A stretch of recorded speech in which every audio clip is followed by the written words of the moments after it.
প্রথমে তেল দিলাম, তারপরে পটলগুলো দিয়ে দিচ্ছি। পটলটা নাড়াচাড়া দিয়ে ভাজা করে নিলাম।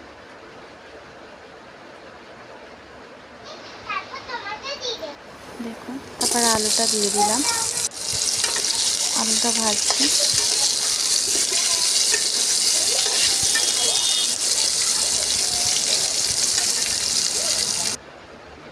আলুটা ভাজা হয়ে এসছে, আলুটা ভাজা হয়েছে, এবার আলুটা তুলে নেব। এবার লবঙ্গ, বড় এলাচ দিয়ে দিলাম, আর পেঁয়াজ আর কাঁচা লঙ্কা কুচানো দিয়ে দিলাম তেলের মধ্যে, একটু নুন দিয়ে দিলাম। পেঁয়াজটা নাড়াচাড়া দিয়ে পেঁয়াজটা ভাজা হয়ে গেছে।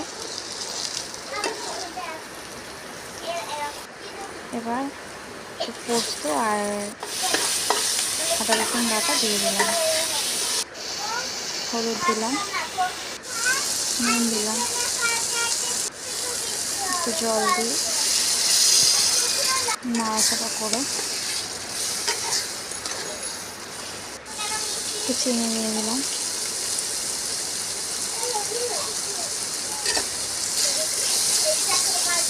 মশলাটা কষানো হয়ে গেল, একটু হালকা জল দিলাম, মশলাটা কষানো হচ্ছে।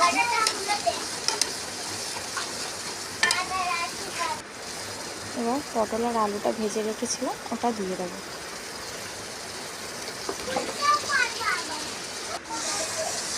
এবার পটল আর আলুটা নাড়াচাড়া দিয়ে নিচ্ছি।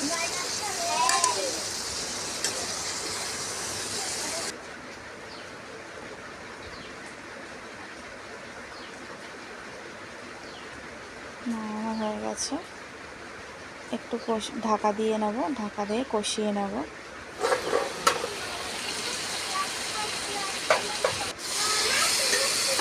একটু পটলটা আর আলুটা একটু মজে গেলে নাড়া দিয়ে নিচ্ছি। এবার কষানো হয়ে গেছে, জল দিয়ে দিলাম, পটল আর আলুটা সেদ্ধ হবে। আর ঢাকা দিয়ে দেবো।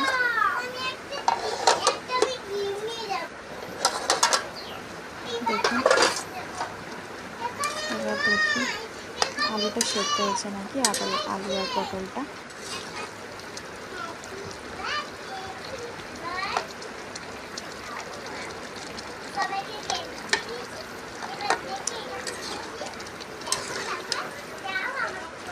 আলু আর পটলটা শেষ হয়ে গেছে, একটু গরম মশলা ছড়িয়ে দিলাম।